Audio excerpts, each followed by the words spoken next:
Welcome to our wobbly mural analysis. So when we left off, we had been taking a look at some of the different items that are demonstrated in this Mike Allowitz mural, which is located downtown Centralia on the old Elks Lodge building. Today we're going to break down the story of what led to the mural's commissioning. And away we go.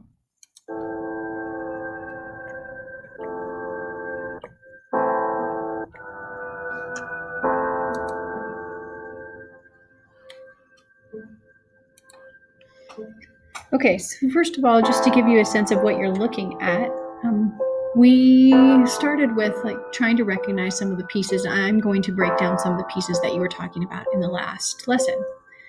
So this building over here, it says OBU on it. This is the Hall of the Industrial Workers of the World, nicknamed the Wobblies. The Wobblies guarded their hall on the day of the incident, expecting an ambush from local townsfolk, and you'll have to listen as to why. It had happened a year earlier to their second hall, which was burned to the ground during a Red Cross parade. The OBU on the top of the building stands for One Big Union, a popular slogan of the IWW. In the background at the hall is a picture of Karl Marx, the most influential social theorist. Number 2, this is Old Man Lassiter. Tom Lassiter was a partially blind newsstand owner who sold socialist newspapers amongst many others. He was run out of town in 1918, shortly before the massacre. Number 3, somebody was noticing, I think Carlos was noticing the black cats raining from the sky. These are called sabotabbies. They're a symbol of sabotage, which the Wobblies regularly used to disrupt capitalist enterprises. Maybe you remember when we were talking about the first Industrial Revolution, we talked about a group of people called the Luddites, who were so opposed to industrialization that they would go around destroying factory machines. It's the same type of idea, only the Wobblies were sabotaging really specific things when their working conditions weren't met. Number 4, this is the steam plant. Pretty literal. The smoking plant is a tribute to TransAlta's mining company, which runs a coal-burning plant in northern Centralia, and they donated at least part of the money to get this mural painted in the first place. Number 5, this is Mount Helen Lee. It was a tribute to the Evergreen State College professor who helped come up with the idea for the mural and then started to recruit muralists. Number 6, the 2 stumps. The I Will Win banner is a reference to the IWW workers who lived in log cabins. It's juxtaposed to a stump on the other side of the mural that shows a trailer with a banner said, "Su se puede," roughly translated to mean the same. Allowitz said he was struck by the poor conditions endured by immigrant workers in Centralia, and the 2 stumps are kind of a then and now approach to labor. Number 7, the pie in the sky.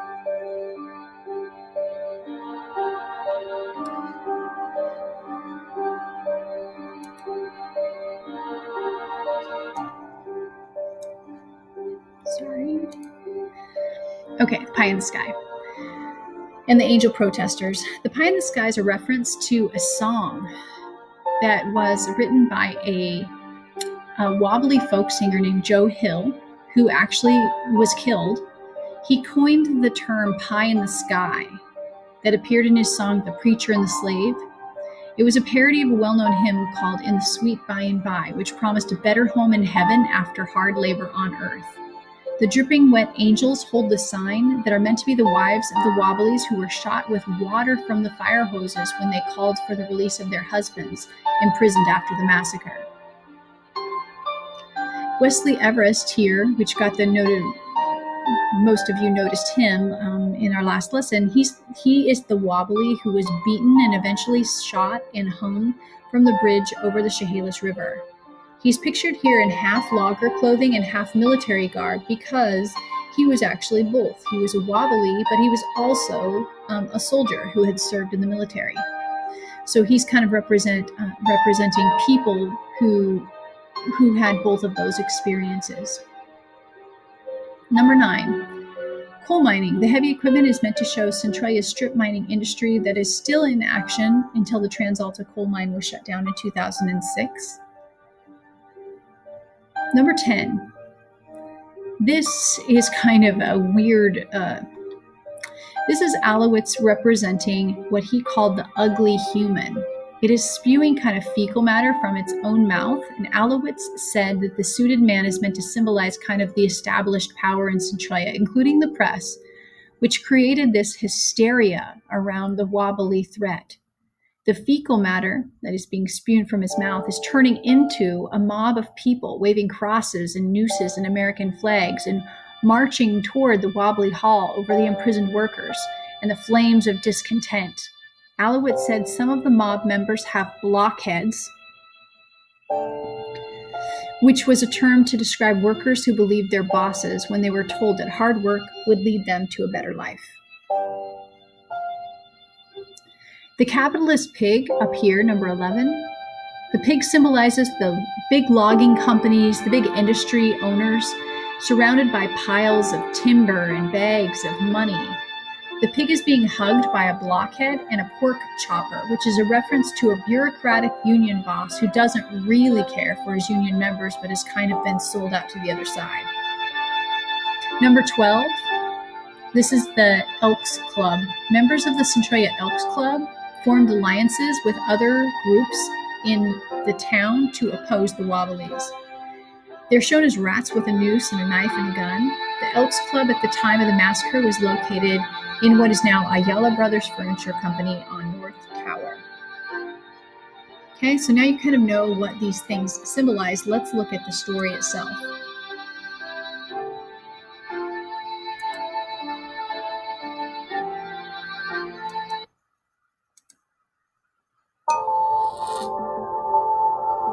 I'm here at the gravesite of one of the last known lynching victims in Washington State. He was a veteran and a wobbly. He was only 32 years old, but he got caught up in horrific, tragic circumstances just over 100 years ago.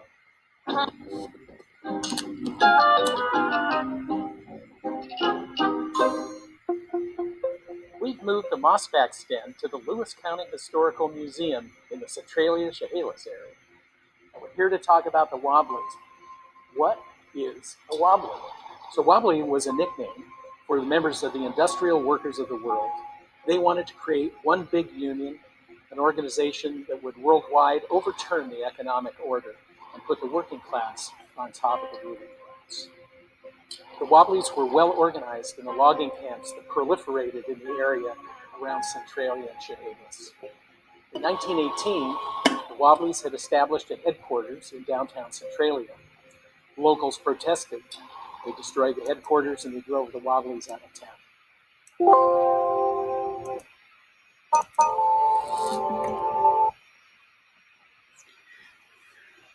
So I think it's important to start with how it is that our city kind of remembers the events that are about to take place in our story. So you guys are probably familiar with this piece. It's called The Sentinel, and it stands right outside of the Carnegie Public Library. So in Washington Park, it's called. And the Sentinel stands there, and if you go and take a closer look at it, you'll see that it's kind of a commemoration of legionnaires that lost their lives in this something called the Armistice Day riots. Some people call it the Armistice Day riots, and some people call it the Centralia tragedy. Some people call it the Centralia Massacre. It's given lots of different names. But this is a sentinel commemorating the lives of the legionnaires that were killed. However, until very recently, there wasn't any sort of commemoration telling the other side of the story, which would be the story of the Wobblies that were also involved in this conflict. And that's where the mural comes in. So at its heart, this is a story about how the industrial workers of the world, the Wobblies, and the American Legion have conflict with one another in 1919, the year after World War I ended. Now, officially, it won't end until 1921, but the fighting is done in 1918. And this is Armistice Day. It's a commemoration 1 year since the end of World War I. And there's a big parade that's being planned to happen in downtown Centralia. Now, the American Legionnaires and the end of World War I has brought about together like this really patriotic kind of spirit that is happening not just in the Centralia area, but throughout the nation, right? This is a year celebration of the end of World War I. So it's an extremely patriotic time. And the Legionnaires and other patriotic peoples look at the industrial workers of the world and there's kind of leanings towards socialism and view them as pretty unpatriotic people, even though that's not necessarily a fair generalization, because like you found out, Wesley Everest, who was part of the Union, was actually, a soldier as well. But anyway, there's conflict between the two, a brewing. 1919, the Wobblies reestablished a new headquarters in the Roderick Hotel on the main street, and they were determined not to be run out of town again. Why were tensions so high? There were a whole number of reasons. One was the Wobblies themselves. They were a fairly militant union, and many of the members, the workers, were immigrants or people who were itinerant laborers. They were considered by many to be vagrants. Many people were afraid of the Wobblies. They were a radical union. They'd been engaged in labor violence elsewhere. They were threatening to overturn the social order. And the period after World War I was a period where Americanism and anti-communism began to really flourish. Fear of immigrants. There was an incredible tension between people who wanted to change the capitalist system and people who wanted to preserve it. The Bolshevik Revolution had only occurred 2 years before, and in 1919, the same year as this incident in Centralia, the Wobblies had been a key component of the Great Seattle General Strike, which has sent a shiver of fear throughout capitalists all over the country. Okay, so there's a little context. 1919. And so as the parade is getting ready to get started, first of all, you have these legionnaires and there's tension in the air. There's a distrust and a skepticism of the Wobblies. And since the Wobbly headquarters had previously been attacked previous years and in fact burned down in previous years, the Wobblies were worried. In fact, there had actually been rumors circulating through logging camps, circulating through the streets, that the Wobbly headquarters was going to be attacked. The rumors were so pervasive that the Wobblies actually reached out to a local lawyer named Elmer Smith and said, hey, we're hearing that this might happen. What should we do? And Elmer Smith supposedly suggested that they arm themselves, saying that as long as they were inside, that they had the right to arm themselves and in self-defense, if something were to happen, that they'd be prepared.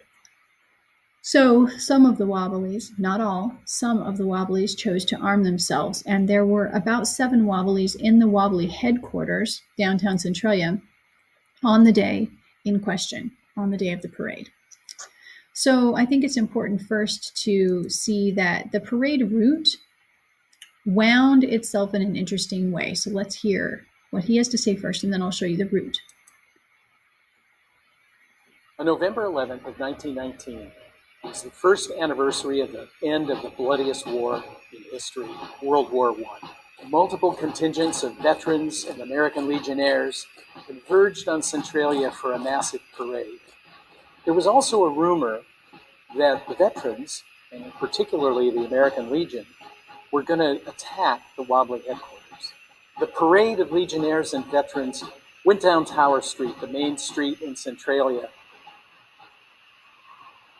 The Roderick Hotel stood here. It was the Wobbly headquarters. The Veterans and Legionnaires parade came right by. They went to the end of town. Then they doubled back. And on the way back, they stopped. And then all hell broke loose.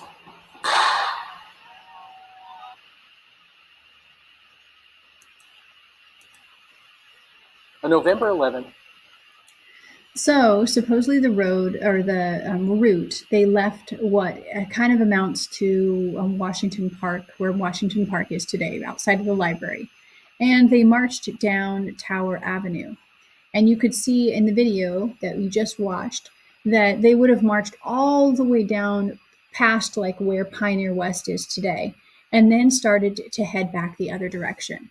Now, I've heard a couple of different versions. I've heard that they used both blocks, that the parade route started off this way, and that when the front of the parade curled around and was headed back the other way, kind of like the tractor parade does today, that there were a group of legionnaires on one side and a group of legionnaires on the other side, and at a predisposed time that they had legionnaires on both sides of the wobbly headquarters where the attack would occur. I've heard other versions of events that say no, they actually just stopped because the parade got kind of backed up and they stopped, and that kind of indiscriminately decided in the moment that they were going to attack the wobbly headquarters. I've also heard that the head of the American Legion that was leading the parade route for Centralia, his last name was Grimm. He happened to be extremely popular in the area. He'd played football. He'd gone to University of Washington and been an All-American, and then been a soldier in World War I. So he's really a popular guy, well thought of, that he was sniped in the street, and that started the riot. So I've heard all of those different versions of events, and no one knows the real truth. So either way, the headquarters gets stormed, whether it be because one of the legionnaires was shot, or because the legionnaires stormed because they were angry about a number of things and couldn't take the kind of unpatriotic presence on such a special day. So the wobbly headquarters gets stormed.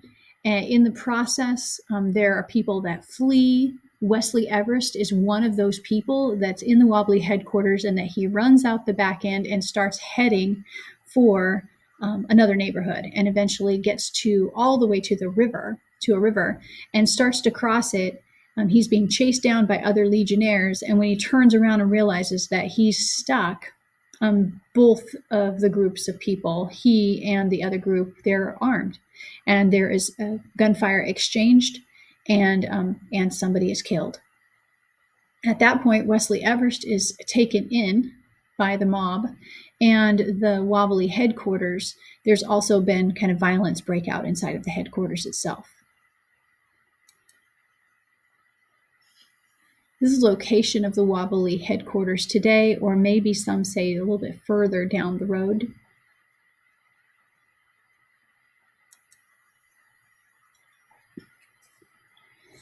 After the events of the parade, there's a lot of evidence that the headquarters had been vandalized.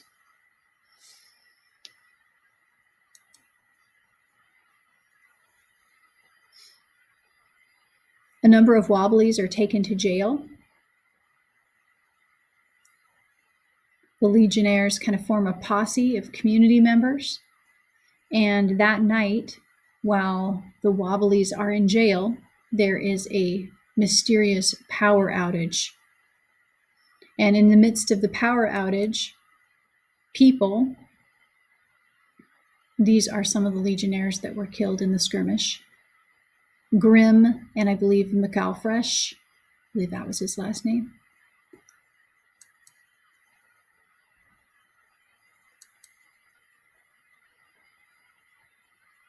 And 2 other legionnaires for a total of 4. And then there is a power outage, like I was saying. And in the middle of the night, a mob comes into the jail amidst the power outage and takes Wesley Everest out of the jail, and then some violence ensues. Bad things happen to him. There's some people say he was castrated. Other people say that that's not true, but he was hung and kind of brutalized and killed and hung off of the Chehalis, the bridge that crosses the Chehalis River at around Millen Street today. The Wobblies say that a contingent of legionnaires broke ranks and charged their headquarters, and in self-defense, they fired back. The Wobblies had men with guns inside the hotel, across the street, and allegedly on a hillside nearby. American Legionnaires have a different version of the story. They say that the Wobblies were lying in wait and they were ambushed. What we do know is in the streets, at least 3 men lay dead, more were injured, mostly Legionnaires. Legionnaires stormed the headquarters and arrested or took into custody every Wobbly they could get their hands on. One of the Wobblies was a man named Wesley Everest. He ran out the back of the hotel and ran toward the river. He was chased by a contingent of angry Legionnaires. He got to the river. He was cornered. A man chasing him had a gun. He turned, fired, and killed the Legionnaire who was giving chase. The Legionnaires eventually captured Everest. They beat him up and dragged him to jail along with the rest of the Wobblies. Later that night, there was a mysterious power blackout. And during that time, a contingent of citizens from Centralia went to the jail. They dragged Wesley Everest out. They took him to a bridge over the Chehalis River and lynched him.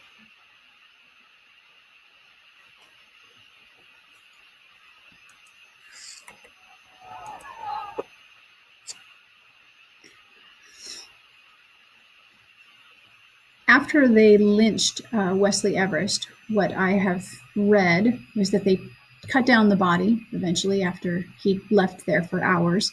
They cut down the body, took it back to the jail, and tossed the corpse inside to sit there for the rest of the night to just send that fear into the rest of the Wobblies that were still there in jail. Eventually, a truck was brought the next day to carry Everest's body away. From what I understand, the regular coroner refused to do an autopsy on the body. The official autopsy does not include notations about castration. However, there are a couple of other witnesses that say that that did take place. Surviving? The National Guard is called in to protect the Wobblies that are left inside of the jail to assure that another mysterious power outage doesn't occur, apparently. And this is the original bridge off which Wesley Everest's body was hung. Now, since then, that bridge has been replaced by the one that we drive over today when headed out toward the hospital. But as of that time period and up until about 1930, this was called Hangman's Bridge. There's the new constructed bridge that we cross over today.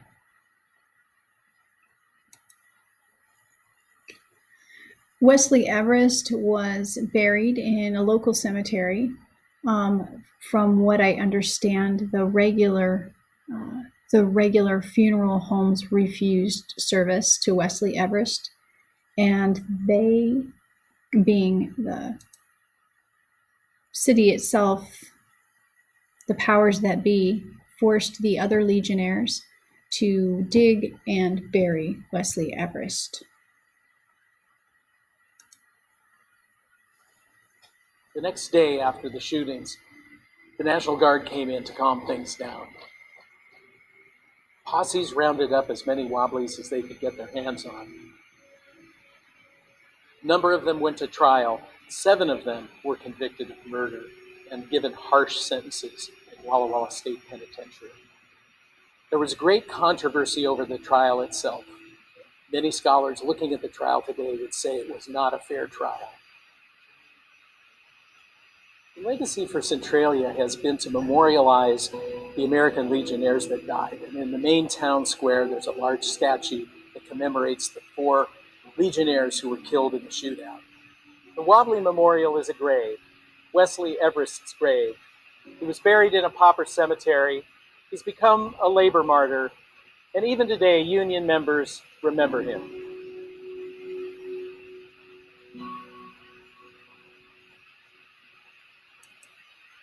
The next day after the shootings, the National...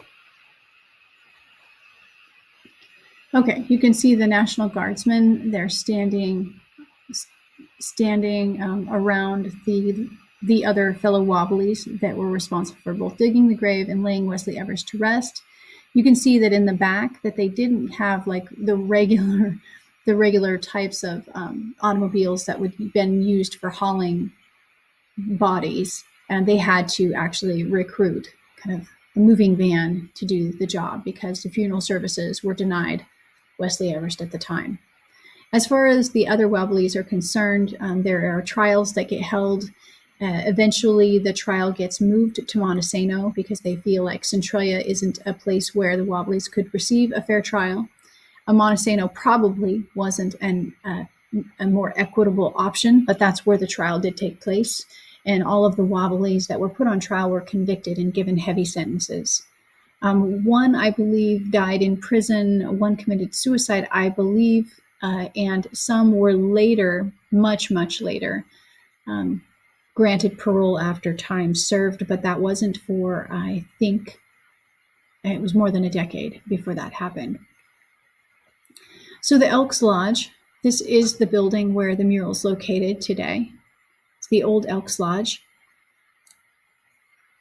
That's where the mural is. The library is right over here to the right off the screen. It says Berryfields Cafe. So next time you go by, take a careful look at the mural, and it's purposely, just FYI, it's purposely facing the Sentinel, kind of overseeing and looking right at the Sentinel, because for a long time, Centralia history told one version of events and didn't tell parts of the story. So this muralist specifically painted Wesley Everest kind of coming out of his grave, reminding us of this conflict and this struggle, and that there was another side to the story.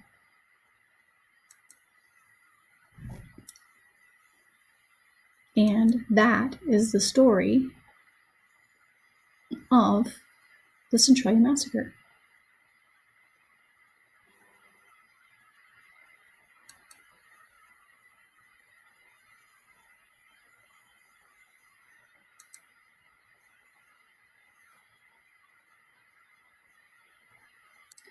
Okay, I'm going to let Joe Hill's song, The Preacher and the Slave, kind of take you home, because this was a wobbly folk artist that wrote the song, performed the song, and this is where a couple of the references in the mural come from. The pie in the sky when you die. So take a listen. Joe Hill was a union organizer in the USA. He was murdered by the forces of reaction. The enemies have changed there. This song deals with the needs of ordinary people then and now for a better life now and not after death. 1, 2, 3, 4. Long-haired preachers come out every night, try to tell you what's wrong and what's right. But when asked about something to eat, they will answer with voices so sweet. You will eat by and by in that glorious land above the sky. Work and pray, live on hay. You'll get pie in the sky when you die. And the starvation army they play, sing and clap and they thump and they pray, till they get all your coin on that drum. Then they tell you that you're on the run. You will eat by and by in that glorious land above the sky. Work and pray, live on hay. You'll get pie in the sky when you die. If you work hard for children and wife, try to get something good in this life. You're a sinner and bad man they tell. When you die you'll sure go to hell. Go to hell. You will eat by and by in that glorious land above the sky. Work and pray, live on hay. You get pie in the sky when you die. Working folks of all countries unite. Side by side we for freedom will fight. When the world and its wealth we have gained, to the grafters we'll sing this refrain. You will need by and by when you learn how to cook and to fly. Chop some wood, do you good, and you live in the sweet by and by. And you live in the sweet by and by. And you live in the sweet by and by. It's a lie.